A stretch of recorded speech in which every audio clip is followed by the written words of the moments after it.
morning. We are going to do chapter 20.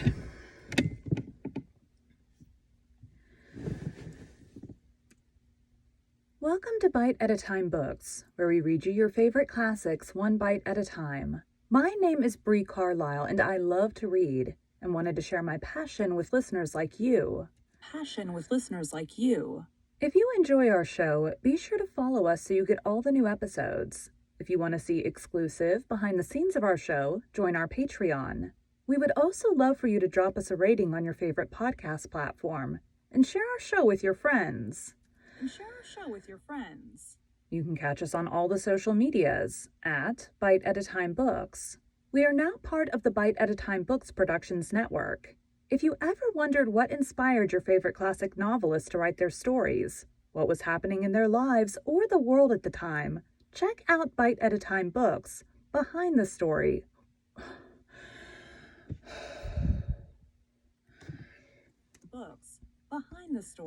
Wherever you listen to podcasts. Today we will be continuing The Three Musketeers by Alexandre Dumas. I didn't get enough of a breath there. And the rest of that sentence wasn't going to come out. Okay, for some reason it's at the end.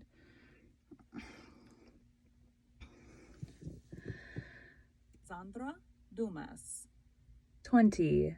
The Journey. At 2 o'clock in the morning, our four adventurers left Paris by the Barrière Saint-Denis. As long as it was dark, they remained silent in spite of themselves. They submitted to the influence of the obscurity and apprehended ambushes on every side. With the first rays of day, their tongues were loosened. With the sun, gaiety revived. It was like the eve of a battle. The heart beat, the eyes laughed, and they felt that the life they were perhaps going to lose was, after all, a good thing.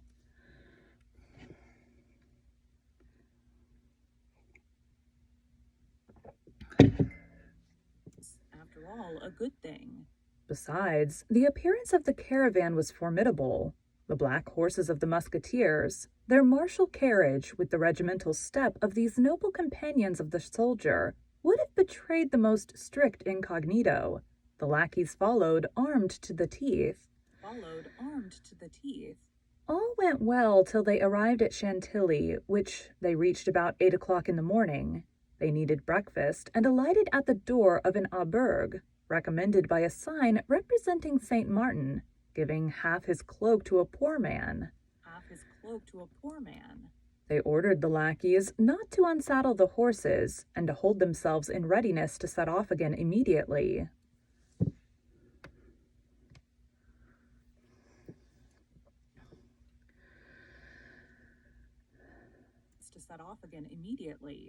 They entered the common hall and placed themselves at table. A gentleman who had just arrived by the route of Dammartin was seated at the same table and was breakfasting. He opened the conversation about rain and fine weather. The travelers replied. He drank to their good health, and the travelers returned his politeness.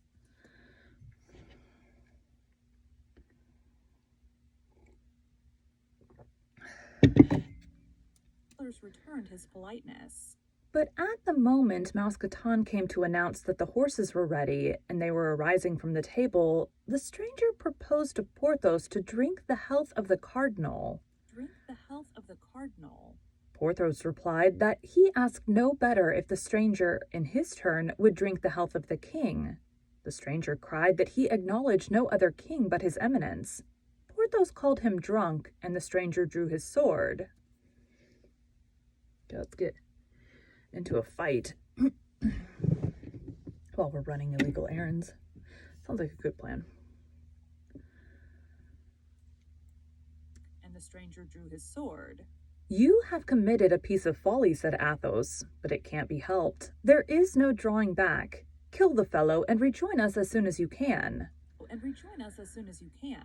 All three remounted their horses and set out at a good pace, while Porthos was promising his adversary to perforate him with all the thrusts known in the fencing schools. There goes one, cried Athos, at the end of 500 paces. But why did that man attack Porthos rather than any other one of us? Asked Aramis. Other one of us? Asked Aramis. Because, as Porthos was talking louder than the rest of us, he took him for the chief, said D'Artagnan. For the chief, said D'Artagnan. I always said that this cadet from Gascony was a well of wisdom, murmured Athos, and the travelers continued their route. There we go. Burp stuck. Excuse me. Travelers continued their route. At Beauvois, they stopped 2 hours as well to breathe their horses a little as to wait for Porthos. At the end of Travelers continued their route. At Beauvois, they stopped 2 hours as well to breathe their horses a little as to wait for Porthos. At the end of 2 hours, as Porthos did not come, not any news of him, they resumed their journey.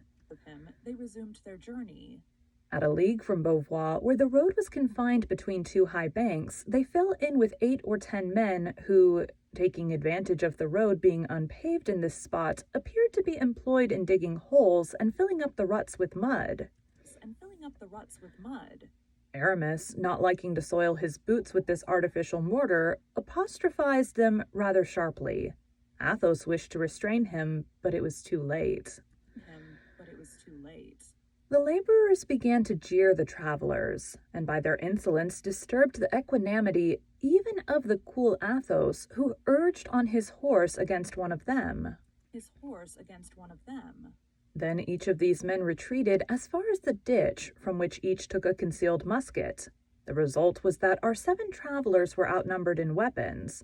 Aramis received a ball which passed through his shoulder, and Mousqueton another ball which lodged in the fleshy part which prolongs the lower portion of the loins. Therefore, Mousqueton alone fell from his horse, not because he was severely wounded, but not being able to see the wound, he judged it to be more serious than it really was.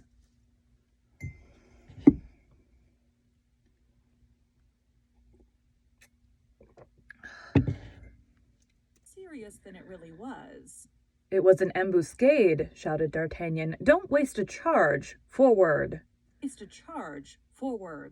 Aramis, wounded as he was, seized the mane of his horse, which carried him on with the others. Mousqueton's horse rejoined them and galloped by the side of his companions. That will serve us for a relay, said Athos. I would rather have had a hat, said D'Artagnan. Mine was carried away by a ball. By my faith, it is very fortunate that the letter was not in it. They'll kill poor Porthos when he comes up, said Aramis.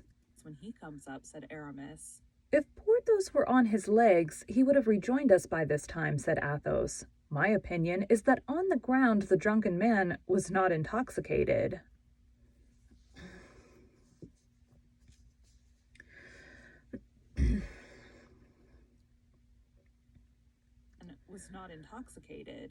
They continued at their best speed for 2 hours, although the horses were so fatigued that it was to be feared they would soon refuse service. The travelers had chosen crossroads in the hope that they might meet with less interruption, but at Crèvecoeur, Aramis declared he could proceed no further. In fact, it required all the courage which he concealed beneath his elegant form and polished manners to bear him so far. He grew more pale every minute, and they were obliged to support him on his horse. They lifted him off at the door of a cabaret, left Bazin with him, who, besides in a skirmish, was more embarrassing than useful, and set forward again in the hope of sleeping at Amiens.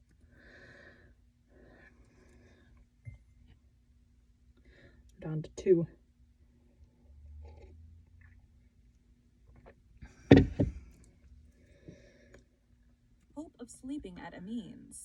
Morbleu, said Athos, as soon as they were again in motion. Reduced to 2 masters in Grimaud and Planchet. Morbleu, I won't be their dupe.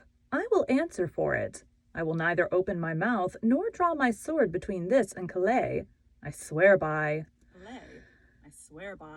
Don't waste time in swearing, said D'Artagnan. Let us gallop if our horses will consent. and the travelers buried their rowels in their horses' flanks, who thus vigorously stimulated recovered their energies. They arrived at Amiens at midnight and alighted at the Auberge of the Golden Lily.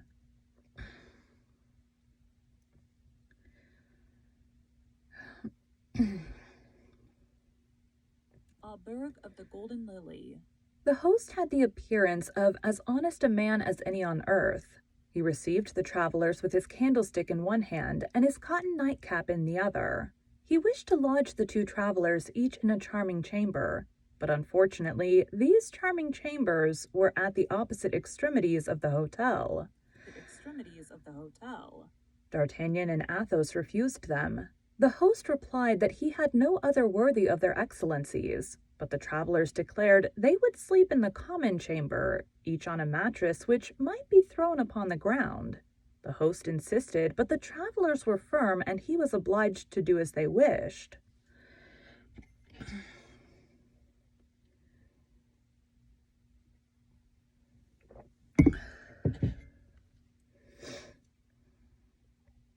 Obliged to do as they wished. They had just prepared their beds and barricaded their door within when someone knocked at the yard shutter. They demanded who was there, and recognizing the voices of their lackeys, opened the shutter. It was indeed Planchet and Grimaud. Grimaud can take care of the horses, said Planchet. If you are willing, gentlemen, I will sleep across your doorway, and you will then be certain that nobody can reach you.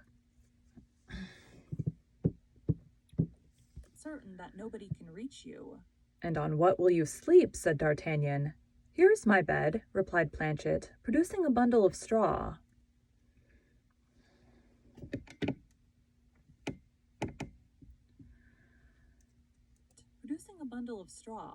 Come then, said D'Artagnan, you are right. Mine host's face does not please me at all. It is too gracious.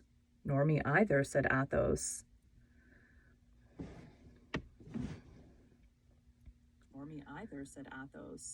Planchet mounted by the window and installed himself across the doorway, while Grimaud went and shut himself up in the stable, undertaking that by 5 o'clock in the morning he and the 4 horses should be ready.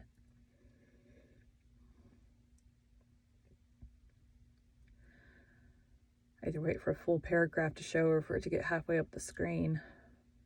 Sometimes long paragraphs. The night was quiet enough. Toward 2 o'clock in the morning, somebody endeavored to open the door, but as Planchet awoke in an instant and cried, "Who goes there?" somebody replied that he was mistaken and went away. At 4 o'clock in the morning, they heard a terrible riot in the stables. Grimaud had tried to waken the stable boys, and the stable boys had beaten him. When they opened the window, they saw the poor lad lying senseless, with his head split by a blow with a pitchfork. God.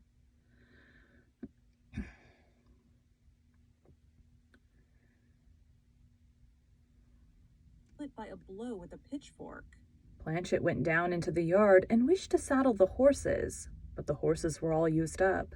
Mousqueton's horse, which had traveled for 5 or 6 hours without a rider the day before, might have been able to pursue the journey, but by an inconceivable error, the veterinary surgeon who had been sent for, as it appeared to bleed one of the host's horses, had bled Mousqueton's.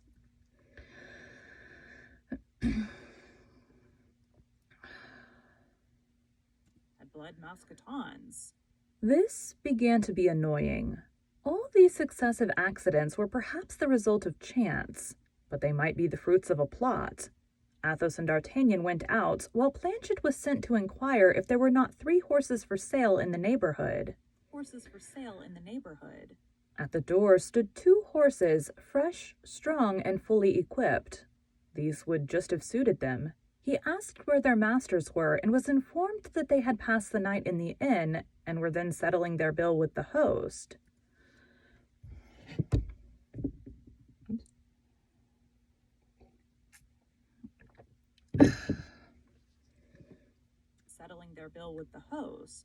Athos went down to pay the reckoning, while D'Artagnan and Planchet stood at the street door. The host was in a lower and back room to which Athos was requested to go. Athos entered without the least mistrust, and took out 2 pistoles to pay the bill.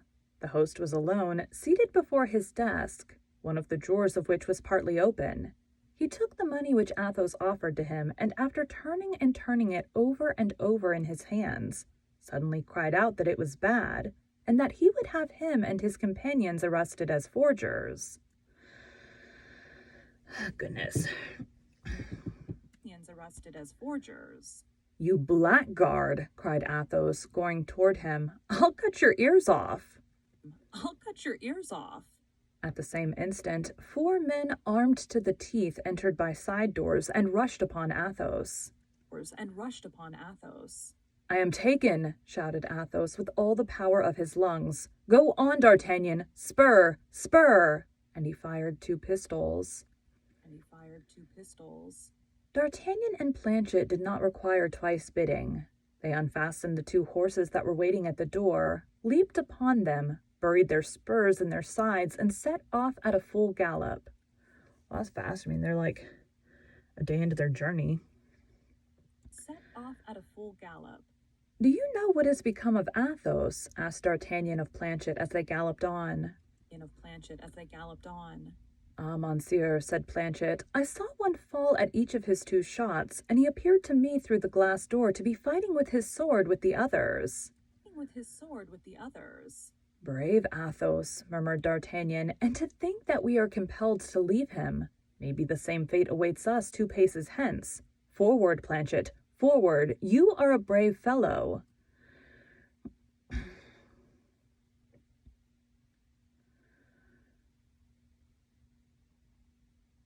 You are a brave fellow. As I told you, monsieur, replied Planchet, Picards are found out by being used. Besides, I am here in my own country, and that excites me.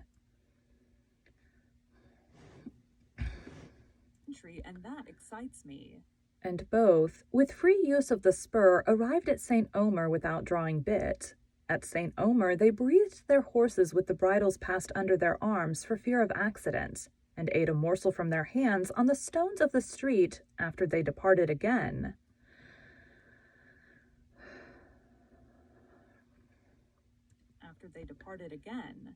At 100 paces from the gates of Calais, D'Artagnan's horse gave out, and could not by any means be made to get up again, the blood flowing from his eyes and his nose.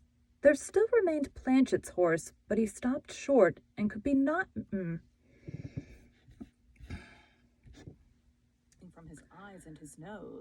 There still remained Planchet's horse, but he stopped short and could not be made to move a step. Fortunately, as we have said, they were within 100 paces of the city. They left their 2 nags upon the high road and ran toward the quay. Planchet called his master's attention to a gentleman who had just arrived with his lackey, and only preceded them by about 50 paces.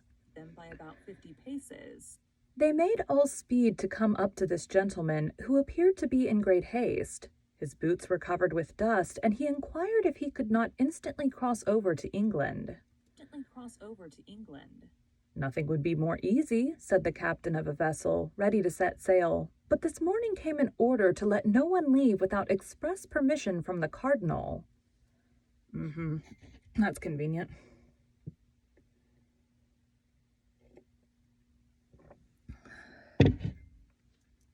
Permission from the cardinal.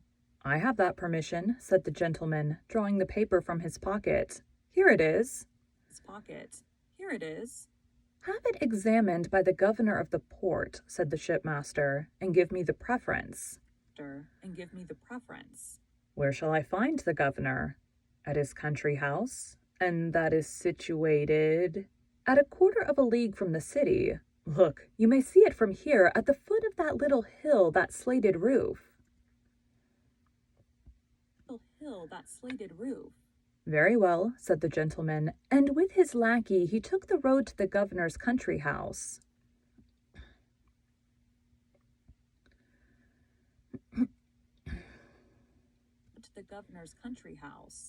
D'Artagnan and Planchet followed the gentleman at a distance of 500 paces. Once outside the city, D'Artagnan overtook the gentleman as he was entering a little wood. Monsieur, you appear to be in great haste. No one can be more so, monsieur.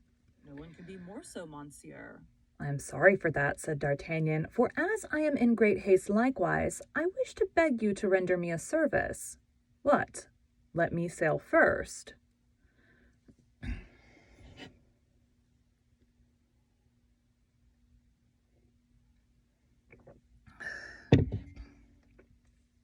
Let me sail first. That's impossible, said the gentleman. I have traveled 60 leagues in 40 hours, and by tomorrow at midday I must be in London. At midday I must be in London. I have performed that same distance in 40 hours, and by 10 o'clock in the morning I must be in London. Morning I must be in London. Very sorry, monsieur, but I was here first and will not sail second. First and will not sail second. I am sorry too, monsieur, but I arrived second and must sail first. And must sail first. The king's service, said the gentleman. My own service, said D'Artagnan. Service, said D'Artagnan. But this is a needless quarrel you speak. Service, said D'Artagnan. But this is a needless quarrel you speak. Service, said D'Artagnan. But this is a needless quarrel you seek with me, as it seems to me. Parbleu, what do you desire it to be? What do you want? Would you like to know? Certainly. Like to know? Certainly. Well then, I wish that order of which you are bearer, seeing that I have not one of my own and must have one. You jest, I presume. I never jest. Let me pass. You shall not pass.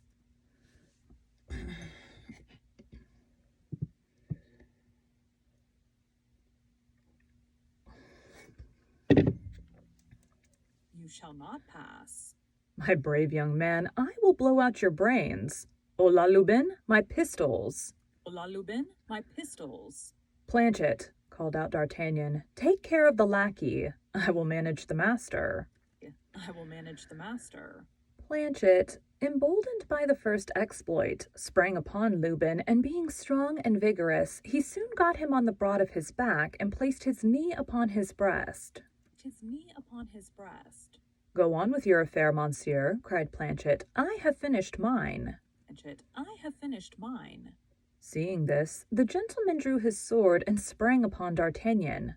But he had too strong an adversary. In 3 seconds, D'Artagnan had wounded him 3 times, exclaiming at each thrust, "One for Porthos, one..." Exclaiming at each thrust, "One for Athos, one for Porthos, and one for Aramis." and one for Aramis. At the 3rd hit, the gentleman fell like a log. D'Artagnan believed him to be dead, or at least insensible, and went toward him for the purpose of taking the order. But the moment he extended his hand to search for it, the wounded man, who had not dropped his sword, plunged the point into D'Artagnan's breast, crying, "One for you!"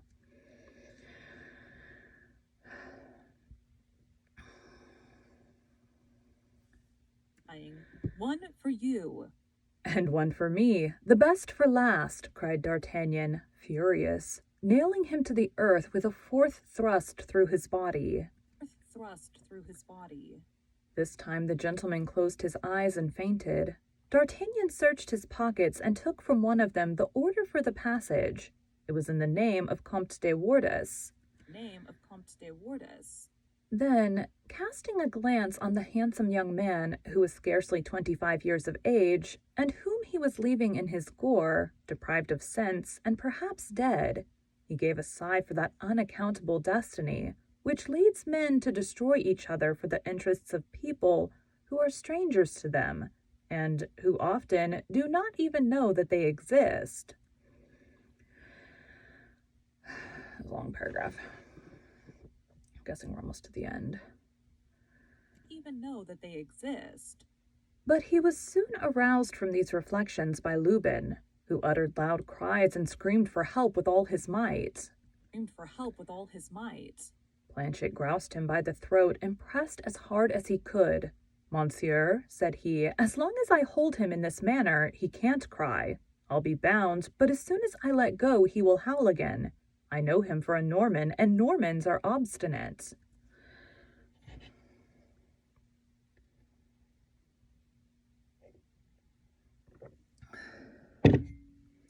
And Normans are obstinate.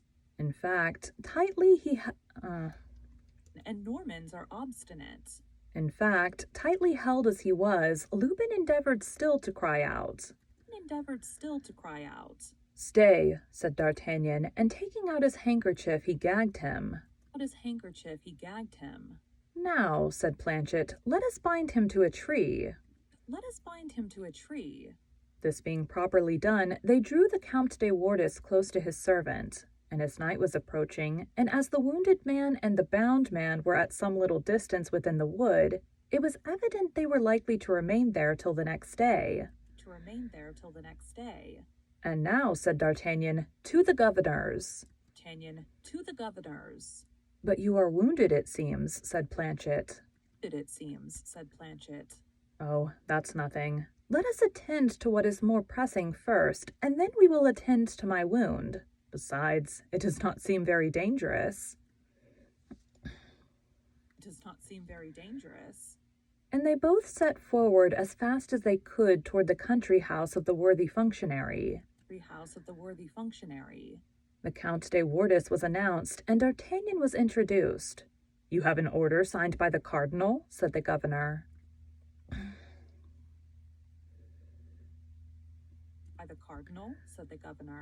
"Yes, monsieur," replied D'Artagnan. "Here it is." Ah, it is quite regular and explicit," said the governor. "Most likely," said D'Artagnan. "I am one of his most faithful servants."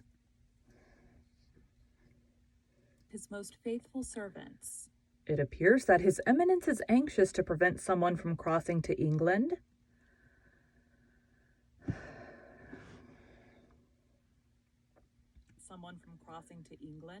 "Yes, a certain D'Artagnan, a Béarnese gentleman who left Paris in company with 3 of his friends with the intention of going to London."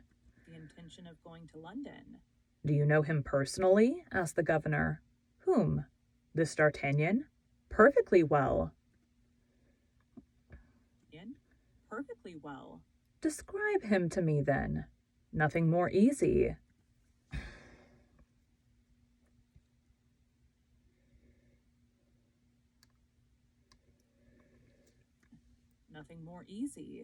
And D'Artagnan gave feature for feature a description of the Count de Wardes. "Is he accompanied?" "Yes, by a lackey named Lubin." "We will keep a sharp lookout for them, and if we lay hands on them, his eminence may be assured they will be reconducted to Paris under a good escort." "Of course they will."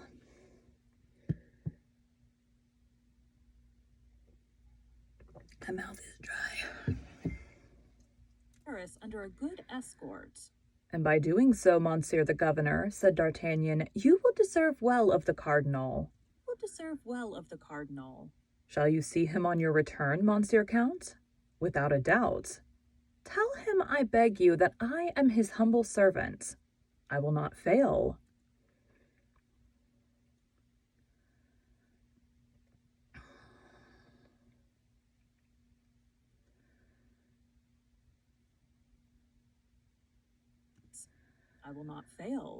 Delighted with this assurance, the governor countersigned the passport and delivered it to D'Artagnan.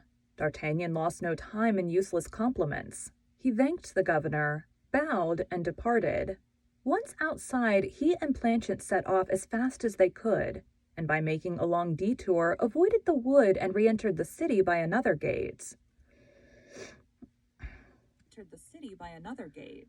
The vessel was quite ready to sail, and the captain was waiting on the wharf. "Well," said he, on perceiving D'Artagnan. "Here is my pass countersigned," said the latter. "And that other gentleman?" "He will not go today," said D'Artagnan. "But here, I'll pay you for us too."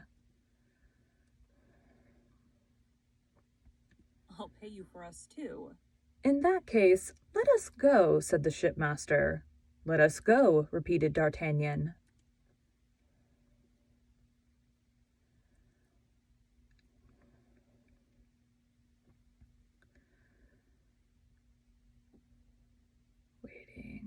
Waiting. "Let's go," repeated D'Artagnan. He leapt with Planchet into the boat. and 5 minutes after they were on board it was time, for they had scarcely sailed half a league when D'Artagnan saw a flash and heard a detonation. It was the cannon which announced the closing of the port. He had now leisure to look to his wound. Fortunately, as D'Artagnan had thought, it was not dangerous. The point of the sword had touched a rib and glanced at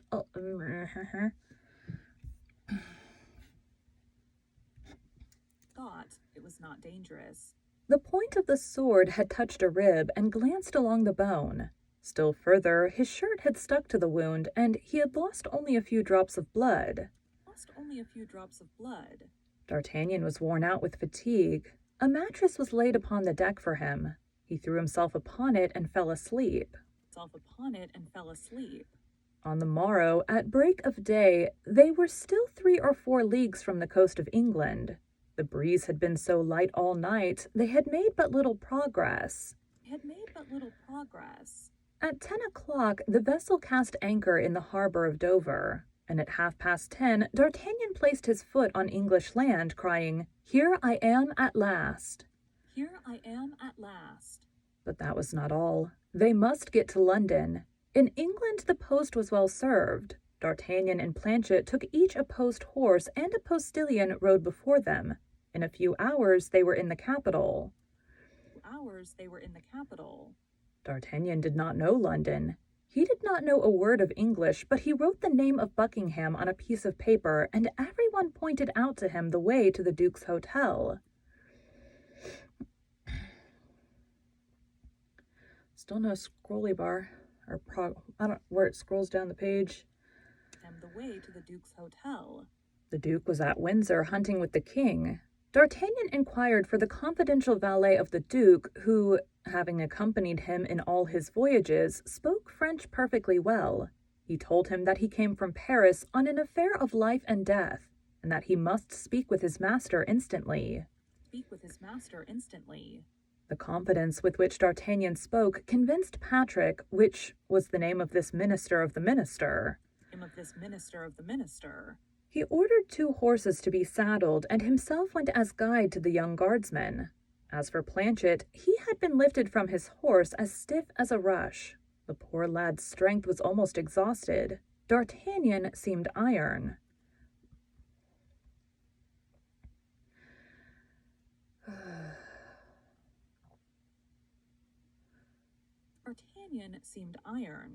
On their arrival at the castle, they learned that Buckingham and the king were hawking in the marshes 2 or 3 leagues away. In 20 minutes they were on the spot named. Patrick soon caught the sound of his master's voice calling his falcon. "Whom must I announce to my Lord Duke?" asked Patrick. "The young man who one evening sought a quarrel with him on the Pont Neuf, opposite the Samterrain." Whatever. A singular introduction. You will find that it is as good as another. Patrick galloped off, reached the Duke, and announced to him in the terms directed that a messenger awaited him.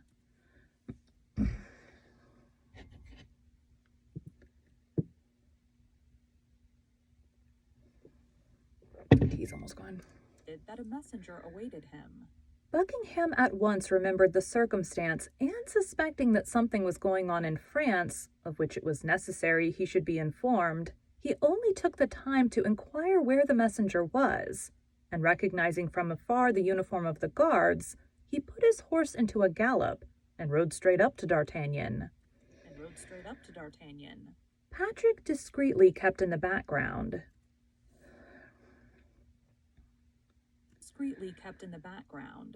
"No misfortune has happened to the Queen?" cried Buckingham, the instant he came up, throwing all his fear and love into question. "I believe not. Nevertheless, I believe she runs some great peril from which your grace alone can extricate her." "Aye," cried Buckingham. "What is it? I should be too happy to be of any service to her. Speak, speak." "Take this letter," said D'Artagnan. "This letter? From whom comes this letter?" "From Her Majesty, as I think."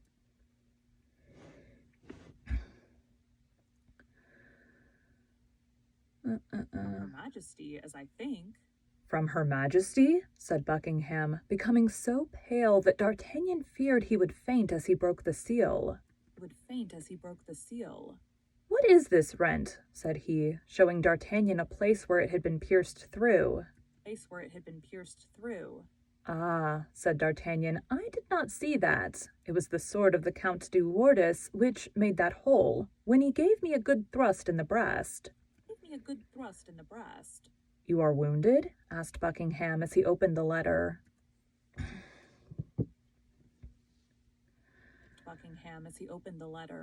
Oh, nothing but a scratch, said D'Artagnan.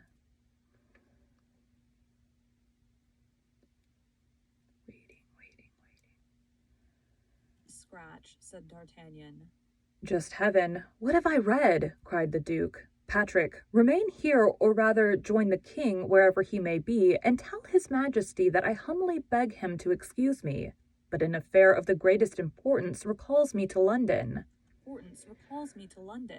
Come, monsieur, come. And both set off towards the capital at full gallop. Okay, go back. Delete that guy. Done. Presenter. Capital at full gallop.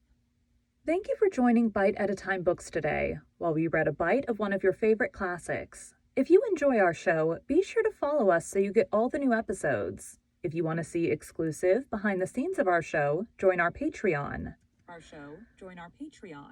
We would also love for you to drop us a rating on your favorite podcast platform and share our show with your friends. You can catch us on all the social medias at Bite at a Time Books. Also, be sure to check us on our website, www.biteatatimebooks.com.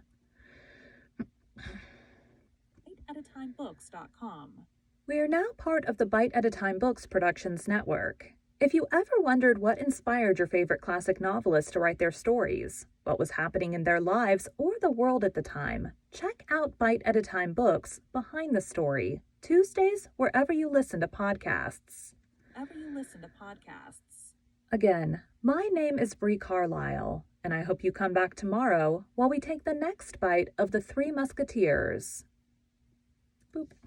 So tomorrow, I've got to do a behind the story episode. Now we're going into Alexandre Dumas.